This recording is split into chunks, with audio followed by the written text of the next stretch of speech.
CR5 న్యూస్కు స్వాగతం. ఈరోజు టీజీ వెంకటేష్ జన్మదినాన్ని పురస్కరించుకొని లిటిల్ సోల్జర్స్ సొసైటీ ఆధ్వర్యంలో అన్నదాన కార్యక్రమాన్ని నిర్వహించారు. ఈ సందర్భంగా కలెక్టరేటు ప్రభుత్వ హాస్పిటల్లో పేదవారికి భోజనము అరటిపళ్ళు పంపిణీ చేసినారు. ఈ కార్యక్రమంలో సంఘం నాయకులు రవికుమార్ తదితరులు పాల్గొన్నారు. ఈ సందర్భంగా రవికుమార్ మాట్లాడుతూ,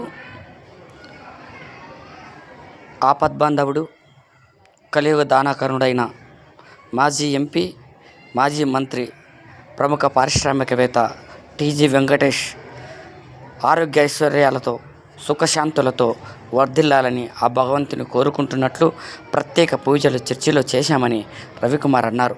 అలాగే ఆయనకు మరిన్ని అవకాశాలు రాజకీయంగా రావాలని మనస్ఫూర్తిగా కోరుకుంటున్నామని, అందుకే పేదవారి ఆశీస్సులు అండదండలు ఆయనకు ఉండాలని మేము అన్నదాన కార్యక్రమాన్ని నిర్వహిస్తున్నట్లు రవికుమార్ పేర్కొన్నారు. ఏదేమైనా అన్నదాన కార్యక్రమం అన్ని దానాల కన్నా భిన్నని సూక్తిని మరవకుండా మేము టీజీ వెంకటేష్ బర్త్డేకి సందర్భంగా ఈ మహత్తర కార్యక్రమాన్ని చేపట్టామని రవికుమార్ పేర్కొన్నారు. ఇందుకు సహకరించిన ప్రతి ఒక్కరికి ఆయన కృతజ్ఞతలు తెలిపారు.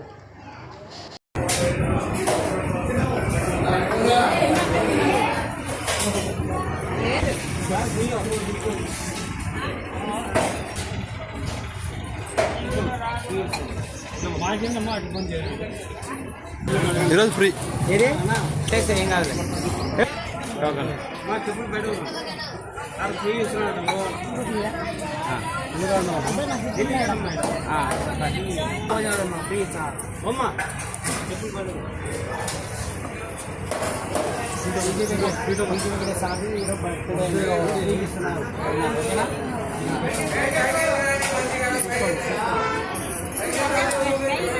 ఇచ్చారు లోపల ఇచ్చారు నువ్వు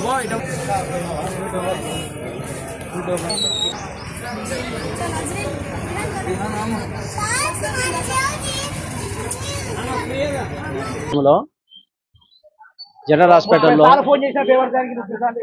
తెలుగుదేశం పార్టీ తరఫున స్థాపించబడిన అన్నా క్యాంటీన్లో పేదలకు గవర్నమెంట్ ఏర్పాటు చేసినటువంటి ఈ అన్నదాన కార్యక్రమంలో మా వంతుగా జీసస్ సోల్జర్స్ మినిస్ట్రీ తరఫున ఫౌండర్ జి రవికుమార్ ఆధ్వర్యంలో పండ్లు పలహారములను ఇవ్వడం జరిగింది. ఈ కార్యక్రమంలో పాల్పంపులు పొందినందుకు మాకు సంతోషంగా ఉంది. పెద్ద ఆయన టీజీ వెంకటేష్ గారి బర్త్డే సందర్భంగా ఈరోజు జీసస్ సోల్జర్స్ మినిస్ట్రీ స్వచ్ఛంద సేవా కార్యక్రమం జరిగిస్తున్నాము. ఆ భాగంలోనే మన కర్నూలులో అన్నా క్యాంటీన్, మనకు కలెక్టర్ ఆఫీస్ దగ్గర ఉన్న అన్నా క్యాంటీన్, జనరల్ హాస్పిటల్ ఉన్న అన్నా క్యాంటీన్ ని వారికి మేము టోకన్స్ కట్టి డబ్బు కట్టి వారి దగ్గర మన చంద్రబాబు చేసిన మంచి కార్యక్రమాన్ని మేము కూడా ఈ బర్త్డే సెలబ్రేషన్ ఈ అన్నా క్యాంటీన్ లో మేము జరుపుకోవాలని ఆలోచించి ఇక్కడ వచ్చిన పేషెంట్స్ కు, ఇక్కడ వచ్చిన ప్రజలందరికీ మేము టోకన్స్ ఇచ్చి వారికి ఒక స్వీట్ బనానా కూడా మేము వాళ్ళకు ఇచ్చి ఈ కార్యక్రమం చేసుకుంటున్నాం. ఎందుకంటే మన టీజీ వెంకటేష్ గారు పెద్ద ఆయన బర్త్డే సందర్భంగా ఈ కార్యక్రమం అంతా మేము చేస్తున్నాం. ఎందుకంటే ఆయన మంచి వ్యక్తి, ఆయన దాన్ని బట్టి మీ కార్యక్రమాలని మొదలు పెడుతున్నాం.